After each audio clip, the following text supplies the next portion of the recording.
New Thought Media Network. We are a global broadcast network of positive music, media, and entertainment, inspiring humanity's evolution along the journey of enlightenment and creating a world of love, peace, empowerment, and prosperity for all. New Thought Media Network. Positively inspiring.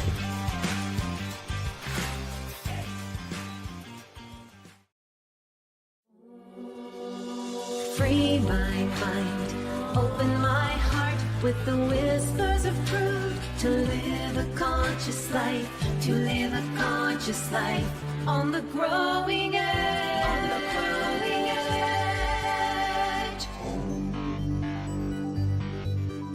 edge. And now, here's Ali. Hello and welcome to Growing Edge Live. I'm Ali Benjamin, and it is a great joy to be here today with you. And if you're here for the first time, welcome. I'm glad that you found us, and I'm looking forward to having another conversation with a beautiful soul, a soul-centered individual, excuse me, that channels their energy into doing amazing work in the world. That's what we do every week here at The Growing Edge. The Growing Edge is this fresh, new, green spot that we're in, all of us. We're all at the very growing edge of our own becoming, our own evolutionary unfoldment. And so we have conversations about people's lives, about their journey of unfoldment, and the amazing work that they do in the world. And today I have a friend of mine, a new friend of mine. I met her last year at a spiritual retreat at Unity Village in Lee's Summit, Missouri. And so just outside of Kansas City, that is. And so I'd love you to welcome my friend, Ginger Coyle. Welcome, Ginger, to Growing Edge Live. There she is. Hi, Ali. Thanks for having me. You're so welcome. And where are you? I'm coming to you from Southampton, New Jersey. Beautiful. And the weather is cold? Cold. Very cold. Yeah, it's cold here too. My producer and I were just talking about the fact that I have him beat. He's 22 degrees in Iowa, or I forget exactly where Michael is. Sorry, Michael.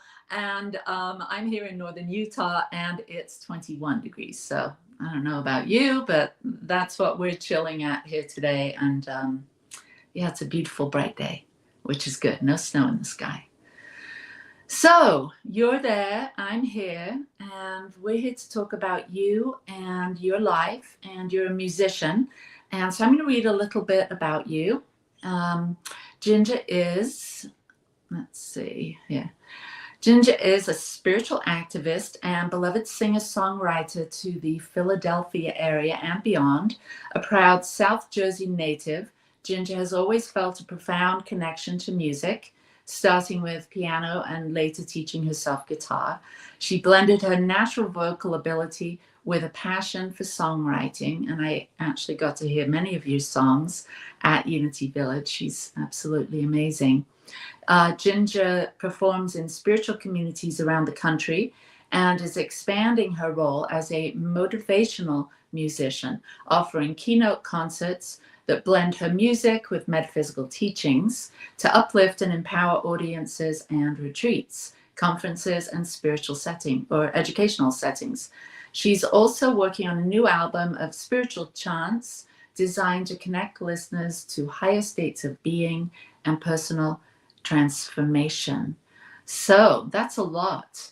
We can hear a lot, about your evolution just in that. And I didn't even mention that I read in your bio where you started and who you were inspired by.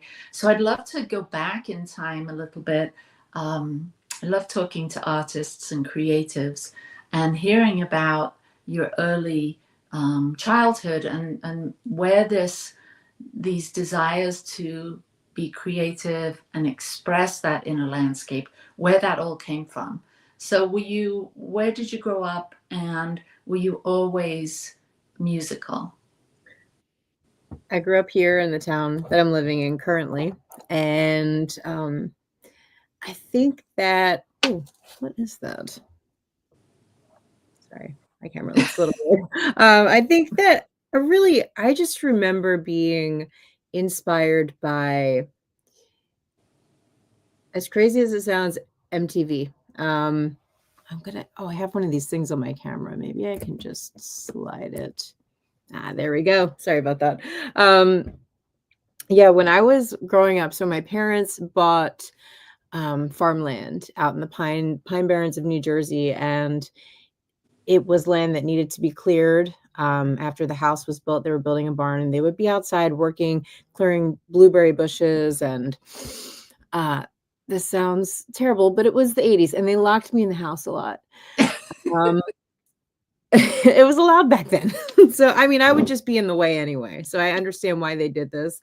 But I was little, so they locked me in the house. They put on Nickelodeon, which was like the kids channel, and I would just be in the house all day. Well, I discovered how to work the television, and soon I was going up 2 channels to MTV, which in the 80s was a little wild for a 3-year-old to be watching, but I was doing it. And I mean, that was where I was just like, oh, what is this? Because I loved music, and to see like Cyndi Lauper and Sting and the Police and all of these, I would just be like enamored with the music videos. A lot of them told stories, and I just thought, wow, I want to do that. And so soon I was like getting tissue boxes and trying rubber bands and trying to make like guitars. I found like a fan that had buttons on the base of it, and I didn't care about the fan so much, but I would leave it unplugged in front of me, and I was hitting the buttons like it was a keyboard.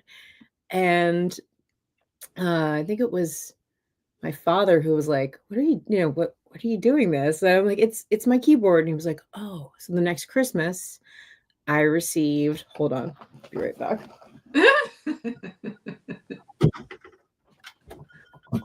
Oh my goodness, you still have your... This is not the original. Okay. This is not the original. But my father, after I think it was my daughter's first Christmas, and we were like all into shopping for my daughter, who's now 15. And on her first Christmas, he gave me a box, and this was inside of it. And I was just weeping because it's, it brought back, like, this was the first thing that I learned how to play piano on. And I remembered all the little buttons, and, I went through all the sounds, and it was just like, whoa, to have that back in my hands again. So this is like my, my treasured possession. Sweet. My father to give it to me again. Yeah, that's awesome. I'm a painter artist, and I discovered a box.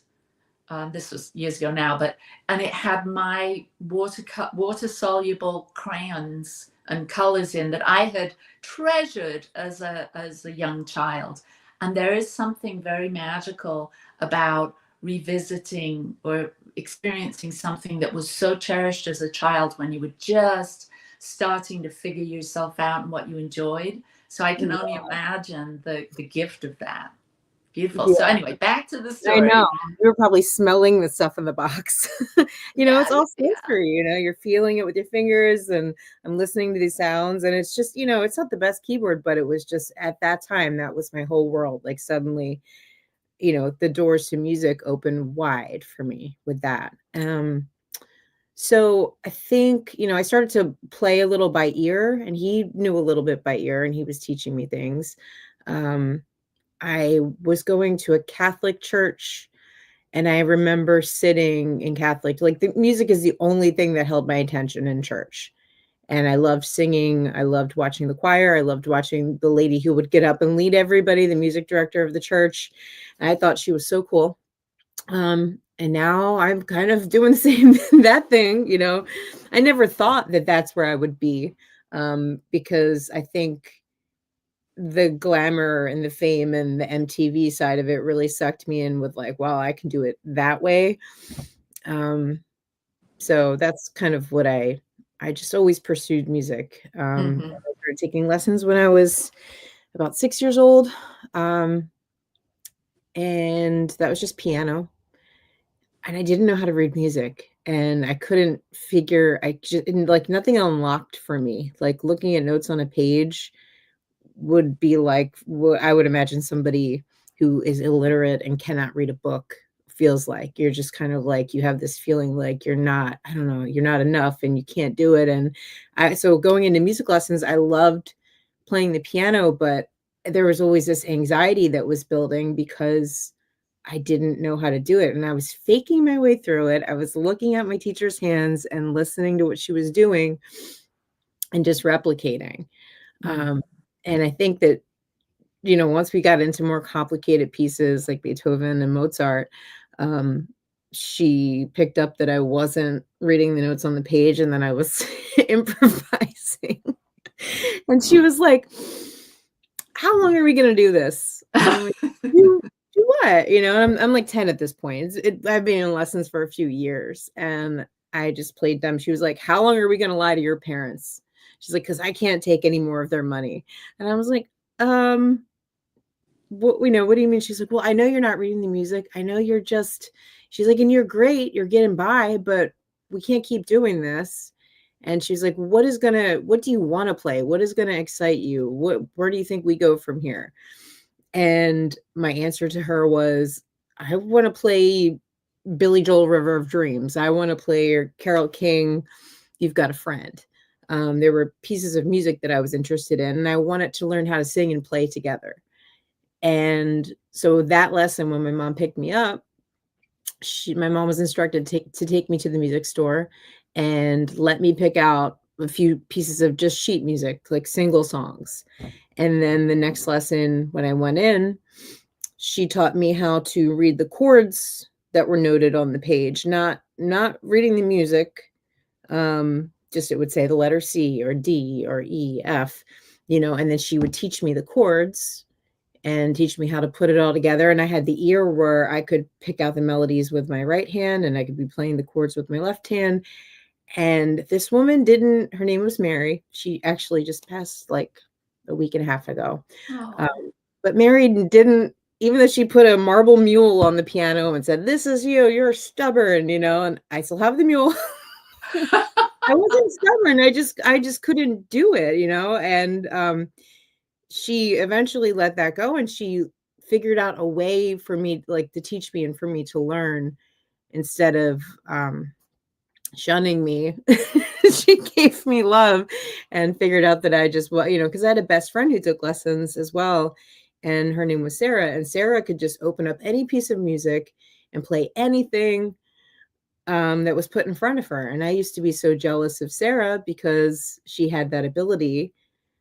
But then Sarah, Mary told me, well, Sarah's jealous of you because you don't have to read music and you're making things up and you have the improvisational skills. So we're both given gifts, different gifts. And yeah, so after that, I started writing my own music when I was about, I guess 11, 12 years old. My parents were divorcing. And that was sort of music was my creative outlet for that, for expressing the pain I was feeling. And I was actually taking the situation and writing about it as if it were a first person for me. Like, the heartbreak was for me. I was like channeling my mother's pain. It's like bizarre. So, my mom hears me and she told my dad, I think she's writing music, my dad ended up picking me up on one of our weekend visits and took me to a music store. And he said, play me something. We sat in front of the keyboards. And so I played him a song. He's like, no, your mom said you're writing. Can, play me one of yours? So I played him, a song that was really awkward because it was kind of about him and her. And I believe we left that day with a keyboard and a microphone and like a PA system from the music store, because he was like, is this what you want to do? And I said, yeah. And so my dad at that point stepped in and started to facilitate my music career. He started to help me with, he didn't know what he was doing. he just kind of figured it out. He was a maintenance mechanic at a chemical plant. He wasn't a musician. My mom was a nurse and medical biller and coder. Like they were not in that world. And they were not super wealthy. It was just like they just did what they could to help me, my dad especially, because he was the one who was creating a bio for me. He was the one who would find me gigs at coffee houses or bars and restaurants, and pick me up from school and take me to go play them. Wow. So how old were you when you were at the music shop and you played that song and it was a little awkward? I think I was 13, 12 or 13. And then by the time I was in 8th grade, for my 8th grade graduation present, my father gave me the gift of studio time to record a couple songs that I had written. Oh, wow. And That must so have been next level for you. it was such a big deal. It was, that was the most special thing he could have done. That was in 1998. So I graduated 8th grade, had a demo CD at that point, and my dad was actively getting it played on like local radio stations and using it to get gigs. And like, I remember receiving a call by the time I was a freshman in high school. One morning during English class, they called me to the office and the secretary said, "You're not in trouble. Just letting you know your dad called and WXPN in Philadelphia played your song Truly Mine this morning." Oh and my I was like, gosh. wow, so, and that's a big deal. They still play my music, and that's a station that still supports me. And That's it's that's so a big deal these are things that he did that I didn't have the resources, and he was just finding them and sending it wherever. And that sparked the fire that kept me going. Like, I got the radio play, so then I want to write more songs. I want to do more. And he was, at that time, the music industry was a lot different. And he would have me going to like A&R reps, and I'd have showcases where I was showcasing my music, conferences where I could share my music with A&R reps and people from record companies to shop it, sort of. But it was always, I don't know. At that time, it was like I was more into like Tori Amos and singer-songwriters. And there was a big pop thing happening with Britney Spears and NSYNC, and everybody who's young was doing all of that stuff. And I wasn't that. So, with me, it was like I would go on a showcase and people would be like, "Well, she doesn't really look, can she lose some weight? Can, these songs, can we make these a little bit more simple? Can we make these poppier?" And it just felt like I just felt misunderstood. Right. For a Sounds really like long it. time. Yeah. So, in high school, I was in musicals, I was in choir, I was in a band, and then I got to be graduation. I hadn't applied to any colleges because I was already gigging out at that point, and I had my mind made up that I was a musician. Why did I need to go to college? And my mom was concerned. Like, she was really concerned, and my dad was more on like, "No, she's doing this. Let's let her do it." Like, she can always go back to school. She can always change her mind or change her direction. And my mom was really hell bent on me having a backup plan. And so my dad and my mom came together and they had some sort of a compromise. And what they presented me with when I was 18 was, "You have 1 year to prove to us that you are serious and you're going somewhere with this." So then I was like, okay, no pressure. I'm like on this mission now. And really, it's funny though. I don't remember it feeling like a lot of pressure. I just remember it feeling like, "Oh, I'll show you."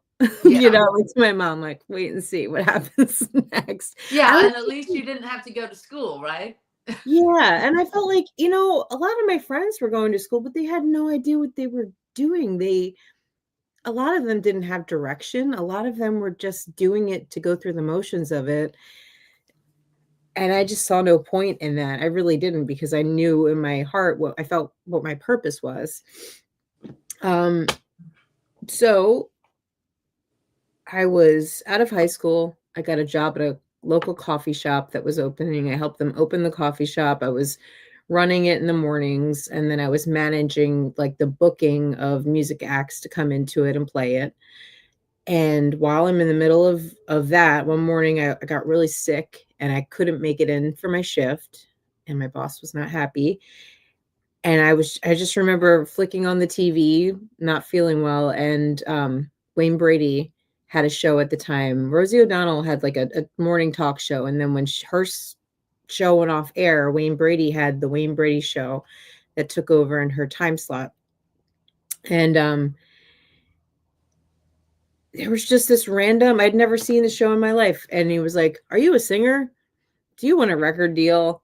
Like all these questions. He's like, "Well, I'm having a contest, and send in your VHS tape to whatever the address is in California." And I was like, "Well, I'm gonna go get the camera from my stepdad's bedroom." I stole the camera. I set it up in the bathroom, because the acoustics are always great in the bathroom. And I recorded myself with my guitar singing one of my original songs. And I was sick. I was not well, but I was just like, "Hey, this is just a weird, really random opportunity." And I mailed it to California. And next thing you know, my phone, the house line, because this is before cell phones really were a thing, and our house line rang and it said Hollywood, California. And I was in the kitchen with my mom, and she was like, "Do you know anybody in California?" And I was like, "Oh, I forgot." I sent it off. Like, it's like you say a prayer and you set an intention and you shouldn't dwell on it. Well, I set off this VHS and I wasn't dwelling on it. And then Hollywood calls and they ask for me. Oh My my mom God. hands me the phone. And I was in LA like the next week. Right at like my 19th birthday. I was like 6 months out of high school, and I went on to the Wayne Brady show. I was a contestant out of 5 people, and they had us with like vocal coaches, a choreographer. I was out there, I think, for like 2 weeks for the first part of it, where we were like learning whatever song we were given. I sang Every Breath You Take by Sting. And then each week they would have a singer present it. And then after 5 weeks, there was like online voting and calling in voting. This is before American Idol too. This is like one of the first Oh singing wow. competitions. And I won it.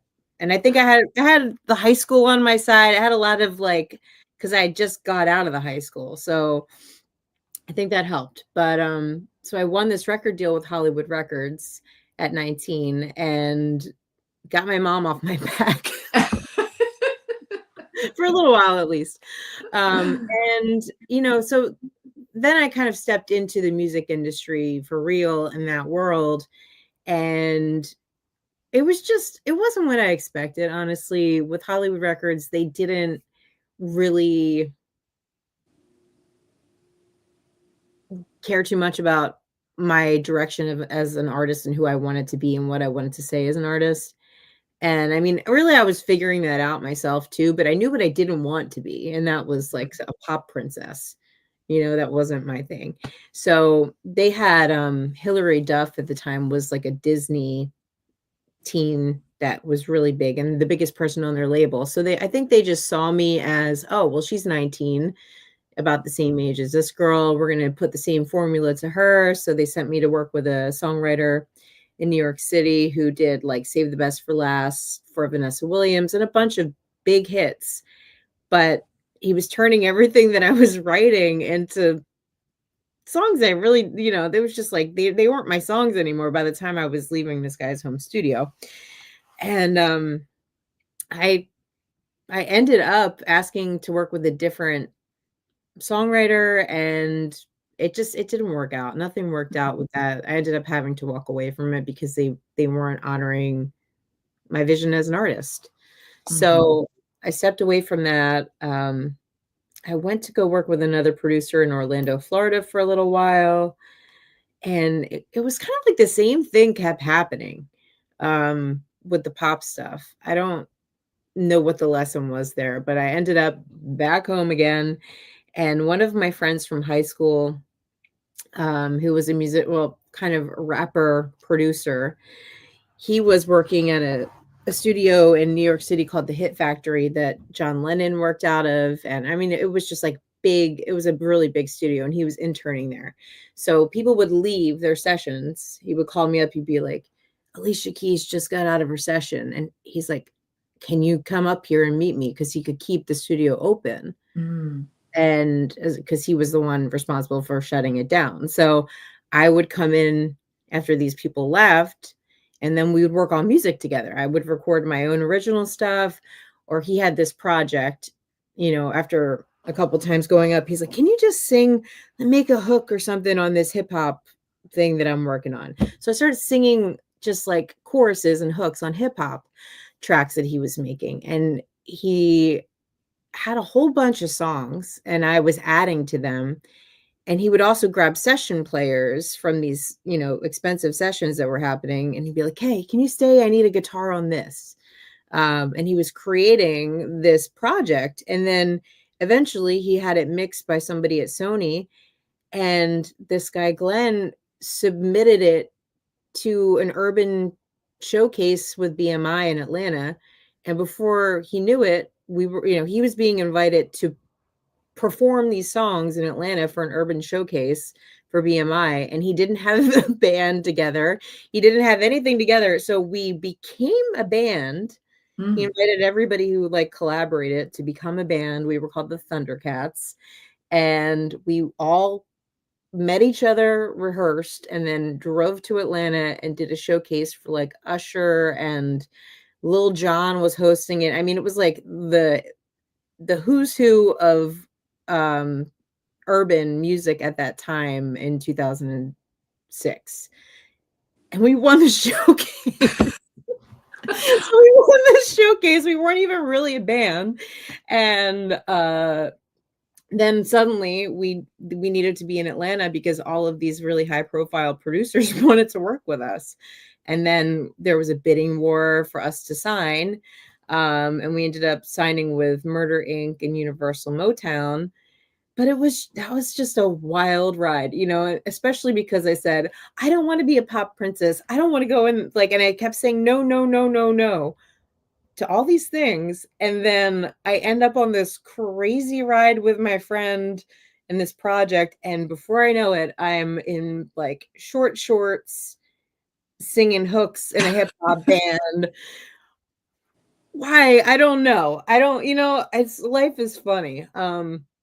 So how long did that last when you were having success, but you weren't really in the lane you really felt comfortable in? On MTV, we were touring with Third Eye Blind. This is 2007. So it really lasted from 2006. And in 2008, we found out that our budget was stolen from us. The record company kept saying, oh, just keep recording. Your budget's not open. And then we found out, oh, it actually was open. And they took all the money, did whatever they were going to do with it. And then we were just all kind of standing there we've just created 40 songs for this label, and they now are signed away to them. They can do whatever they want with them. They also took all the money. We can't really record or release a real album. And then they wanted to separate me from the rest of the group. And he was trying, Irv Gotti of Murder Inc. was trying to set up a meeting to shop me to Capitol Records. And now at this time, it's Katy Perry, Lady Gaga time. And they're like, oh yeah, the guy that just signed this girl, Katy Perry, wants to meet you. And we're going to talk about you going to Capitol. And I ended up, he's like, make sure you're exercising, make sure you're eating right, and all the stuff. And I'm like, okay, so my hands are tied. I'm about to be sold. And I was out for my run and I threw up. And I was like, that's weird. Turns out I was pregnant with my daughter, Georgia. And that's why we say Georgia saved my life and, prevented me from becoming a Kesha story, because that's really that's where I was being pushed. And at the time, I was with George's father for a year and a half. We were living together, and I just decided, well, maybe this is this is where I'm going. Motherhood is where I'm going. So a new chapter for you. Well, we're going to take a really short break, and Okay. we'll be right back and pick up where we left off. See you in a minute. Sounds good.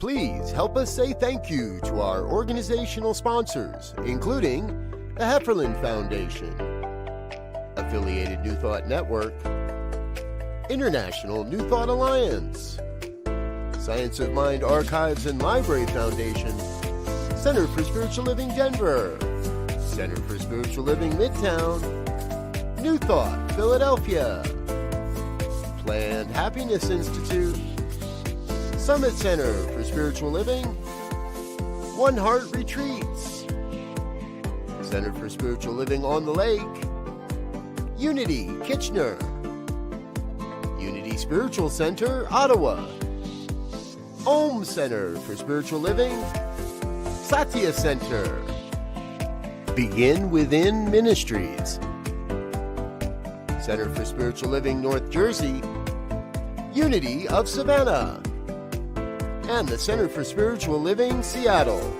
as well as all of our individual donors. Thank you for being part of the New Thought Media Network. Please like, share, and subscribe.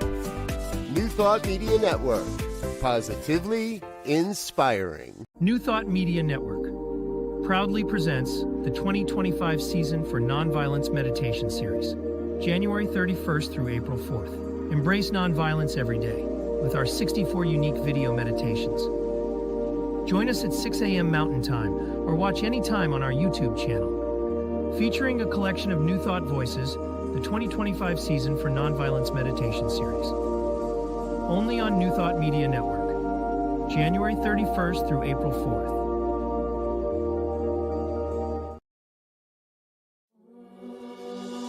Free my mind, open my heart with the whispers of truth. To live a conscious life, to live a conscious life on the growing edge. On the growing edge.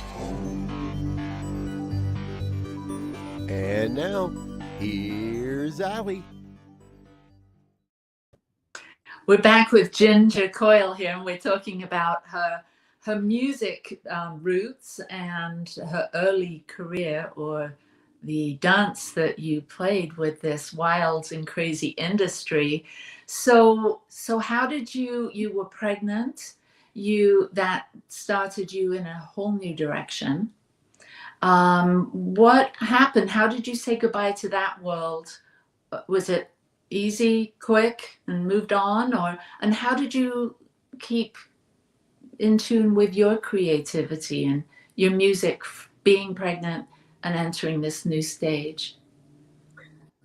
That's a great question, because I have to say that, after I was 25 at that point, and I never planned on being a mother. I was just one of those, it's not something I dreamed of. Oh, when I'm a mom, like, no, when I get married, no, that was not me. I was just like so hyper focused on trying to use my music to have a career, and it was all me, and then it changed to we. And I think that there was a lot for me to take in there. I think that the response from my parents was, my mom, I think, was excited and terrified, because she knew that I could barely take care of myself. And I think my dad, that there was a tinge of disappointment there. Mm-hmm. You know what's interesting though? I will say this. Thoughts become things, words become things. And when I was in the situation where their label was about to sell me off and I had this meeting scheduled, my father did say, just tell him you're knocked up. I was like, Dad, no. And he was like, well, maybe you'll get out of it. And I was like, no. And I was like angry at him for saying that. And then a couple weeks later, I was like, oh my God. Lo and behold. Like that's an interesting thing. So when I did call my dad and tell him that, I think he was absolutely speechless. And I think that there was a little bit of like, he was a little disappointed because he helped me all the way up until that point. And I think he was just like, well, what are you going to do now? I guess it's all over, that kind of vibe. And I think that, hearing that put me into the vibration of like, yeah, maybe it is all over. And I just like, I could not create. I just didn't touch any instruments. I didn't play guitar. I didn't play piano. I wasn't singing. I was just like, well, it's over. Even my music teacher, when I came back to New Jersey, because I was in Atlanta at the time, she was like, I'm about to retire. You can have all my music students now if you want. I'm like, I don't want to do that. Like, and that kind of like, as I got closer to having Georgia, I realized that it probably wasn't over. I just needed to, become a mother first and then see what that felt like. And as soon as I had her, then I was just like completely inspired to go back to my roots, go back to writing on piano and guitar again, because I was very much in a pop world where they were like, can you dumb that down? Can you take the vibrato out of your voice? Sing that more straight, like make those words more simple. So now it was just like, okay, I'm going to go back. Let me retrace my steps and see where I lost myself, and I really had a lot to think about because I'm like, well, how do I want my daughter to see me on stage? Mm. And when she looks up at her mom, and that was kind of the new inspiration for my music was like, I need to have a message and there needs to be it needs to be more purposeful. So I think that, motherhood was a big invitation for me to step into that as an artist. And because for a long time, all I did was write like very egocentric, romantic love songs, heartbreak songs, and this had me thinking about a bigger picture and the state of the world. There's so many other things to sing about. Right. I think motherhood really does that. We start to, really consider, especially our children and how they see us and the biggest stage of life and what's really important. And so when you early on in the conversation, you talked about church and singing at church, and were you spiritual or religious as a child? And so you weren't really that. So did a spirituality blossom at this when you were pregnant and became a mother? So I was raised Catholic. When my parents were divorcing, I like went through my confirmation and all of that when I was 14, but my mom was like really bitter and she was like, I don't care what you do. We're not going to church anymore. You don't have to do it anymore. Just confirm and get through that. And so then I really didn't have, I was very sort of separated from any sort of source or God. I did, I journaled a lot. I prayed, but it still was something outside of myself. The God was not within, and it felt like this Santa in the sky kind of vibe. And it wasn't until when I was pregnant, I read A New Earth. So in 2009, during my pregnancy, I read A New Earth, and that's Oprah's new book this month. Well, that's actually how I found out about it, because I was watching, she had just come up with her like Super Soul Sunday series or something like that. And she had Eckhart on and they were talking about the book. So I read the book then. So that's cool that she's bringing that back again. but yeah, so that was the first book that I read that kind of opened up my mind to that. And then I still was not, I was on this path, and I was writing on a path that was going to more towards universal love, but I still wasn't quite there. And then it wasn't until 2014, my life was sort of in shambles. I was on the brink of a divorce with my husband, and my daughter was 4. I was invited to sing at a New Year's Eve party and like kind of host and facilitate an open mic sort of situation at it with another musician friend of mine. We had a 2-hour drive. I didn't really know him that well. His name was Norman, and he was a blues artist. And so I was laying my life on Norman. Oh, woe is me. My husband, this, that. Things are looking really bad. The whole 2-hour drive. And then the whole 2-hour drive back. I did the same thing to him. And I didn't know this, but Norman was a science of mind practitioner. Mm. And Norman just let me talk and talk and talk and play the victim and blame. And then it got to be the end of our car ride. And he said, I want you to play a gig with me in 2 weeks. It could be a duo thing. You only have to play a couple songs, and it pays $100. It's not much. And I'm like, cool, where is it? And he's like, it's on a Sunday. I'm like, Norman, I'm not playing at a church.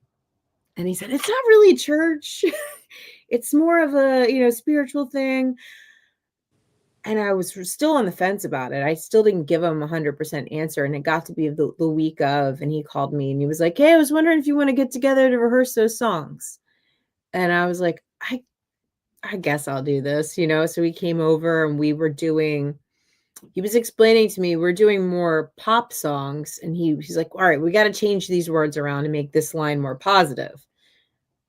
I'm like, okay. He's like, you can just sing Imagine. You do that one by John Lennon, right? And I'm like, yeah. He's like, you're just going to play Imagine. He's like, join me on these other 2.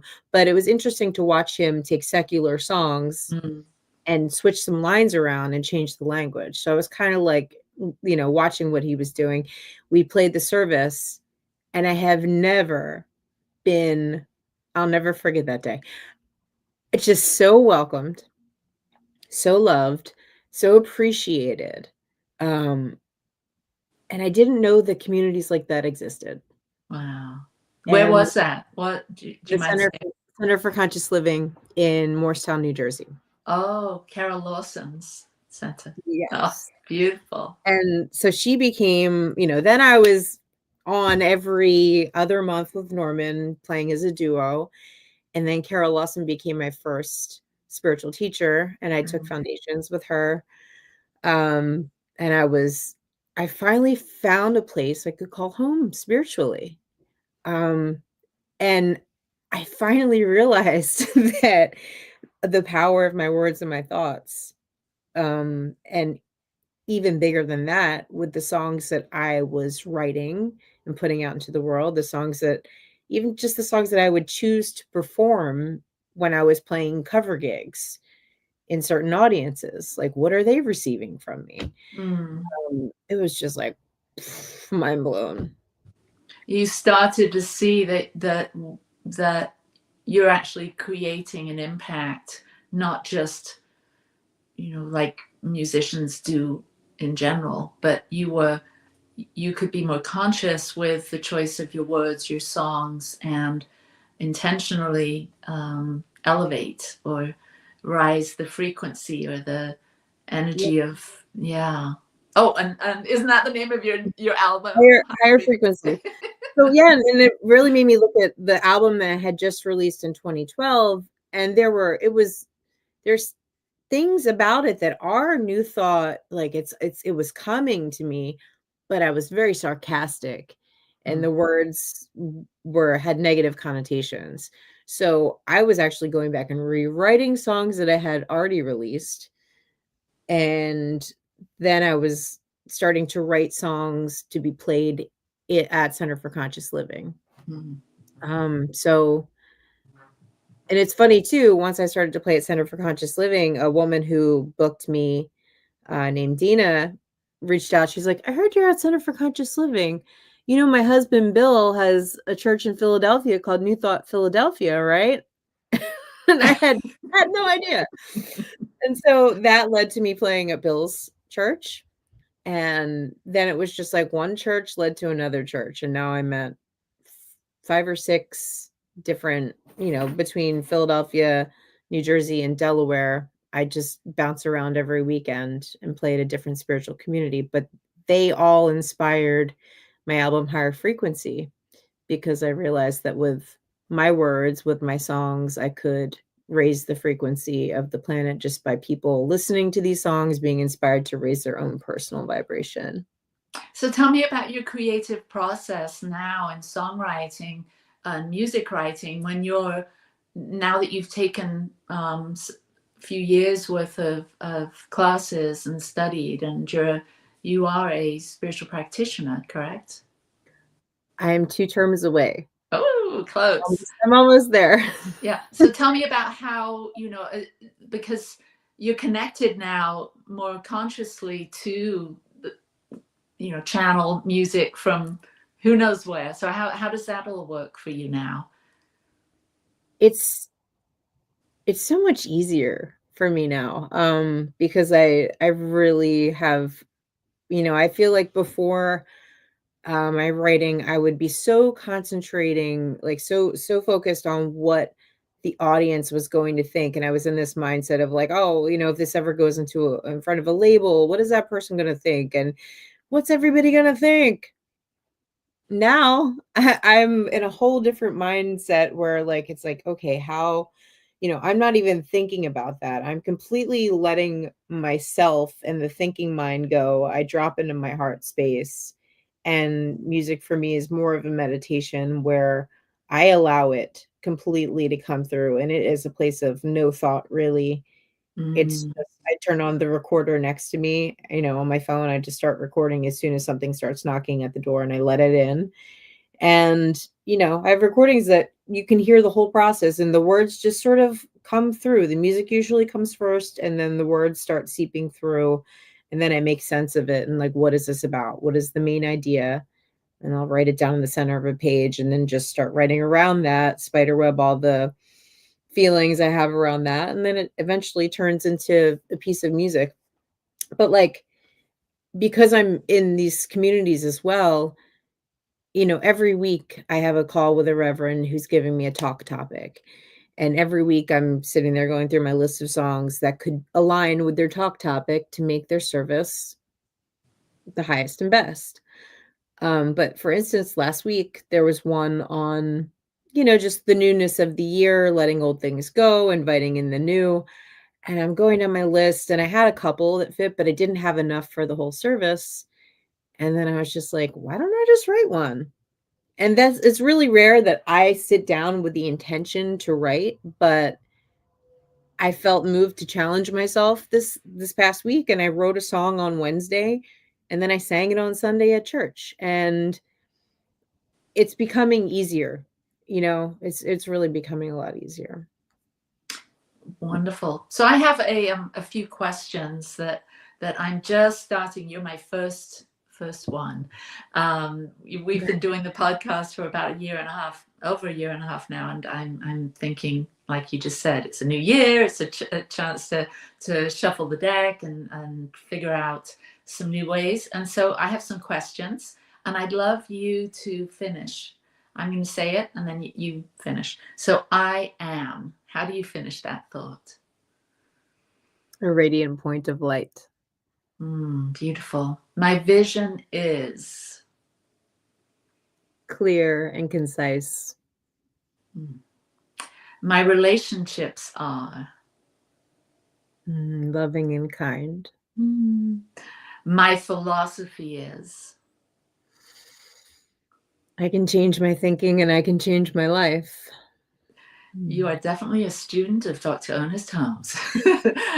Okay, so if you could sit with a master, someone that has really mastered their craft or their life, or an enlightened being, who would that be? And if you only had one question, what would that be? Oh, this is so hard. Oh my goodness. Okay, from the music side of things, if you could sit with a master or someone that you really look up to as an artist, who would that be and what would you ask them? John This, Lennon. this guy back there. What would you ask him? I think I would ask him to write a song with me. I feel like, and that's the thing, he's always hanging around, like, always hanging around. He's one of these artists, or Bob Marley too, because he and Bob Marley, I feel like, pop into my sphere in different ways, randomly. And yeah, I would just, and Bob Marley comes to me in meditation sometimes. He tells me to get out of my own way. Um, so yeah, I feel like I'm already directly linked in. Like Bob Marley, I feel like helped me write my song "Rise Up," which is a reggae song that came on his death day or birthday. I can't remember, but yeah, I mean, there's so many great masters, and besides music, that's a whole nother that's a whole nother thing to think about with musicians. Um, really, John Lennon, Bob Marley. And I also feel really, my confirmation saint when I was 14 was Saint Cecilia. And she is the saint of church music, like spiritual music, not just music. I thought, I think when I was 14, I was like, oh, well, that's the only saint that's really related to music. So I'm going to go with her for my confirmation name. So my confirmation name is Cecilia. And then we were sitting at the Anton conference, actually, is when I discovered this.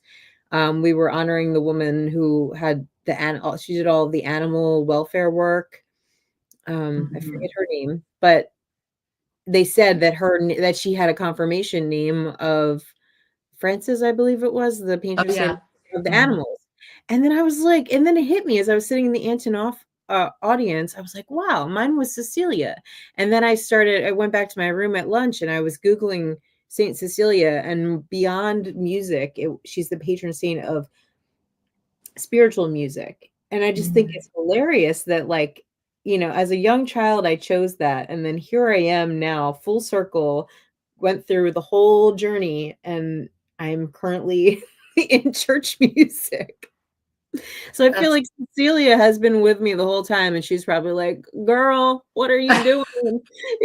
Like for so long.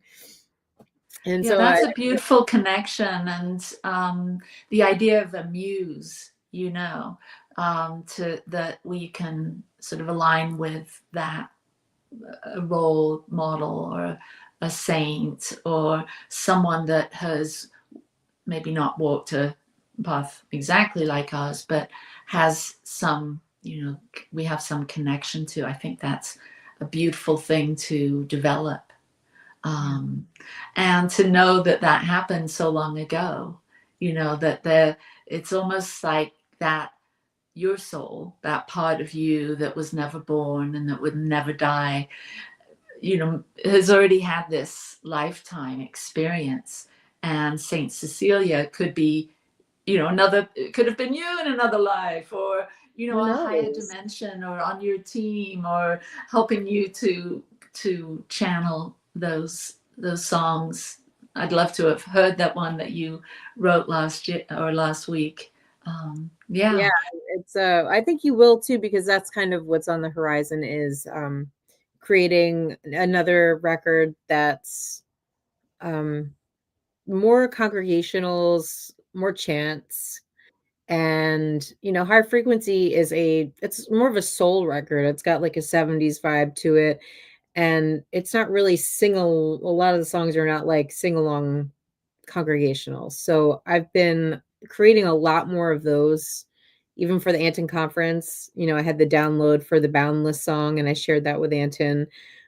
So that would be on it, on the CD that comes, and probably the song I just wrote. So that's kind of where I'm at this year, is just I'm in the production phase of trying to get that record underway.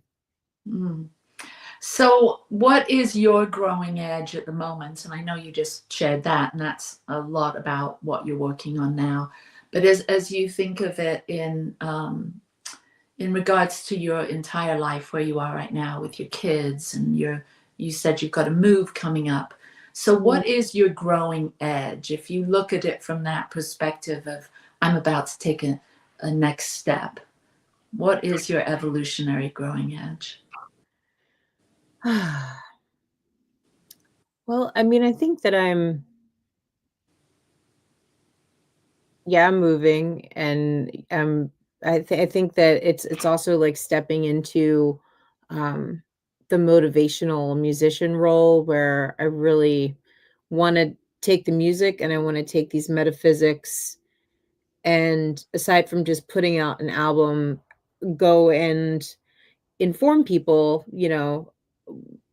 whether that, inspire people and inform people of the metaphysics and how powerful they are, more than they think they are, more than a lot of them even are aware of, and taking that sort of these teachings and bringing them out into the world, doing speaking, and then also having songs that align so that I can be speaking, and then I'm putting in the music as well. And as a practitioner too, all of these things I'm learning, so I'm stepping into a whole new light.